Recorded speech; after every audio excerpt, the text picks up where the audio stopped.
moved to Denver in 2019 with my husband. We didn't know a lot of people, and I had reached a breaking point in my career. Growing up, I always wanted to be an artist. I mean, I don't think I wanted to be one. I just remember feeling like one. Or when I got into college, I made the safe decision to become a graphic designer. So for 15 years, I worked as a professional visual designer. Left Mexico, moved to the US, created branding systems, books, websites, entire marketing campaigns. During this time, I only created art for myself, in private, like a secret. But then, at some point, I couldn't stop thinking about this one idea, making a mural. So first, my sketchbooks got bigger. Then, I started drawing on discarded cardboard boxes I would tape to the walls of my apartment, all these with the intention of forcing myself to create art that was big enough so that I couldn't hide it anymore. I was so excited.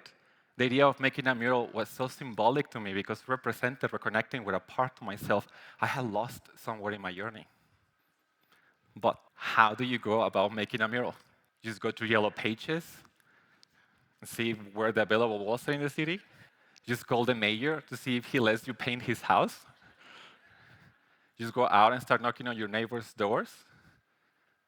I was just starting to figure this out when the pandemic hit. In a matter of days, we were all in lockdown. Nobody seemed to know what was going to happen. I knew that maybe this wasn't the right time to try and become a muralist. Another equally deep part of myself knew that I had to follow my heart. So I made a post on this app that connects you with your neighbors called Nextdoor, showing some of my work, in the hopes that a neighbor will let me use one of the walls for free in exchange of a mural. I had no idea what type of response I would get, or if I would get a response at all. To my surprise, within a few hours, I got a response from a man named Clay. He said that he didn't have a wall, but that he had a garage door. And I was like, why not, right? A few days later, I got on my bike to meet with Clay in front of his house. We chatted for what felt like an hour, was probably only 15 minutes.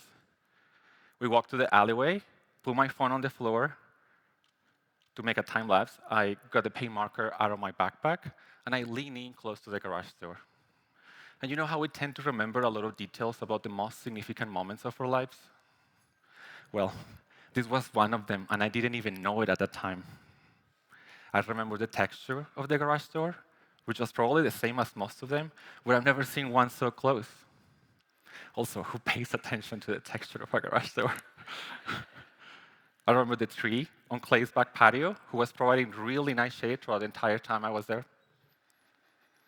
I remember some rocks, dirt, my backpack on the ground, all these while I continued shaking my paint marker.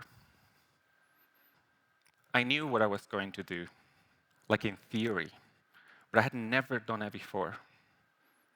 What if it turned out really bad? What if Clay didn't like it? What if it just plain sucked? I was there by myself. Clay had already gone inside, so I stopped. I walked away from the garage door while I was pretending like I was still shaking the paint marker, which was, of course, not true. I was the one who was shaking. I was terrified. In that moment, I was forced to make a decision. To recognize that all these doubts I was having didn't really matter. What mattered was how lucky I was to be there in the first place, making my very first mural. What mattered was how generous Clay had been to offer up his garage door. Honoring how eager I had been about making this mural was much more important than anything else.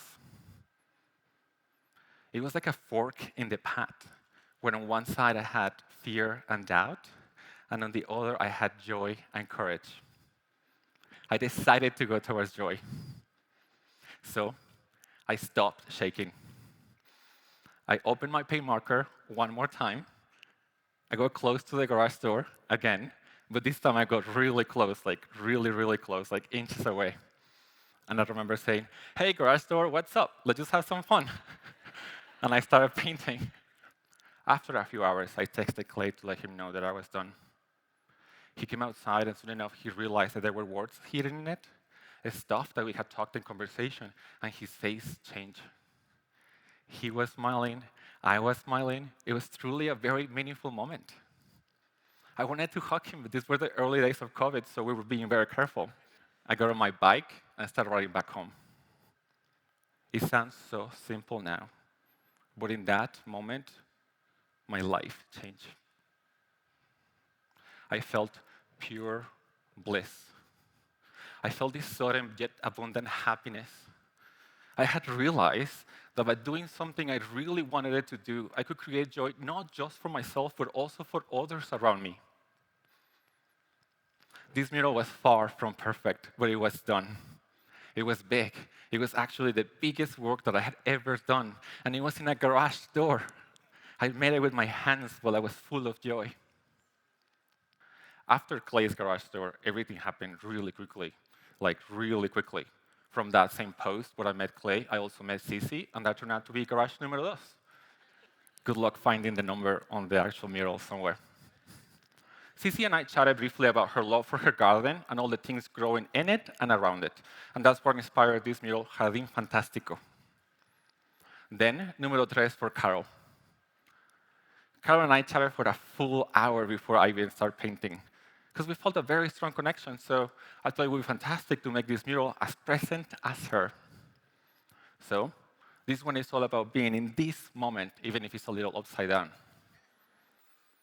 Neighbors start asking other neighbors what was going on, and that's how I got to meet other people in this city. And this wonderful chain reaction continued moving beyond my control. Then, somehow I got to 14, 20, 25, 30, 35, 40, 45, 50.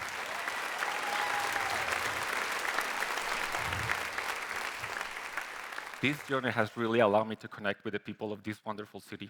Like when I work on Número 8, Josh, owner and CEO of Level 1, offered me one of the biggest walls in the Santa Fe Arts District. And of course, I said yes. At this point, I had only been making murals for 2 months. So I had no idea what was happening or how it was happening. Was I going to use regular paint? Spray paint? What type? I had so many questions. It was like doing Número 1 all over again, but 10 times bigger. And I loved every minute of it. I decided to call it Hola Denver as a way of saying, hey Denver, I'm just going to make this mural right here and say hello with it. Then Número 17, or Circles Make Me Happy, I did for Christine as a surprise birthday gift for her husband David. And I say surprise birthday gift because I ruined it. When I got to Christine's house, I knocked on the door in the back, the one that faces the alleyway, just to let her know that I was there. And to my surprise, David answered the door. So very casually, I just told him, hey, I'm just here to make the murals in the garage doors. And he looked at me super confused. He had no idea what was going on. I then learned that he didn't know what was going on because this was supposed to be his surprise birthday gift. I'm sorry, David. Número 27 was really fun. My husband, Adam, texted me while I was working on it to let me know that we had run out of tortillas. It was Taco Tuesday. It was Taco Tuesday. So I was going to have to stop on my way back home to get some. And I told this to Oliver in passing. And before I knew it, he had gone inside his house to get some tortillas so that I could take home. How awesome is that? I should have called this one the magical tortilla since it looks like one anyway. Número 30, or 9 stars, I did for Cole and his wife, Kaylin. Cole and I shared a conversation about flowers, how much they love gardening, the murals that his wife makes inside their home, and the fact that they were going to be celebrating 9 years married. So for this one, I drew a tree with 9 stars growing like flowers to represent the world they are creating together. The chain reaction continued, and that's how I found myself painting among skyscrapers in one of the most recognizable places on the planet, the New York Stock Exchange.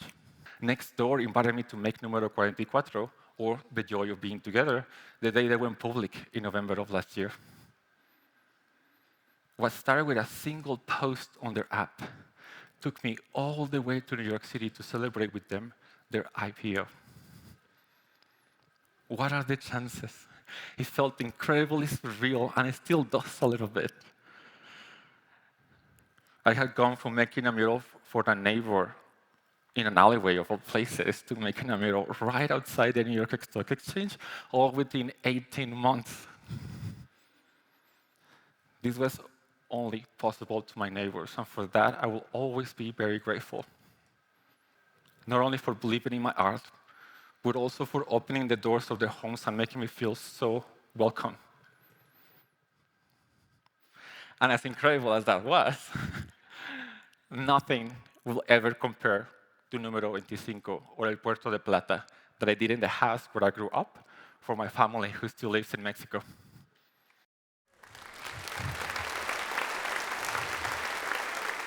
I moved to the US about 9 years ago. My parents and sisters still live in Mexico. So there is this big physical distance between us, but we have a very strong bond. So last time I was there visiting, I asked my parents if they would be okay with me making a mural in the house. And of course they say, sí, with a lot of eyes and exclamation points. Growing up, my parents used to say that their ultimate goal was for my sisters and me to know we didn't have to be scared of exploring the world. That we could go out and navigate the oceans to discover new lands to grow.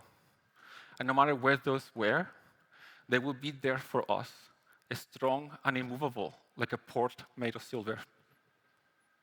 I truly believe this allowed me to feel safe navigating the oceans. Little did I know I would eventually find a land far away from home where I would begin with my husband the construction of our very own port. Making this mural was my way of honoring that promise my parents made to us.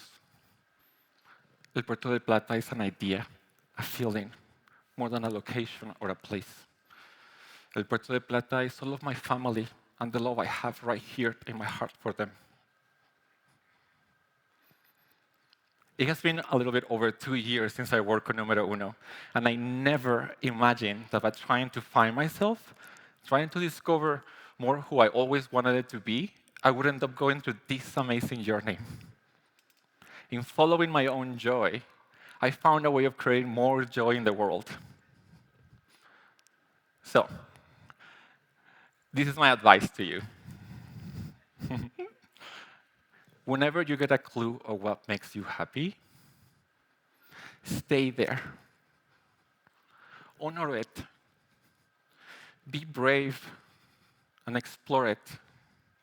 Allow yourself to discover the paths where this can take you. It might as well just trigger a chain reaction, a joy cycle that we can all be part of. Gracias.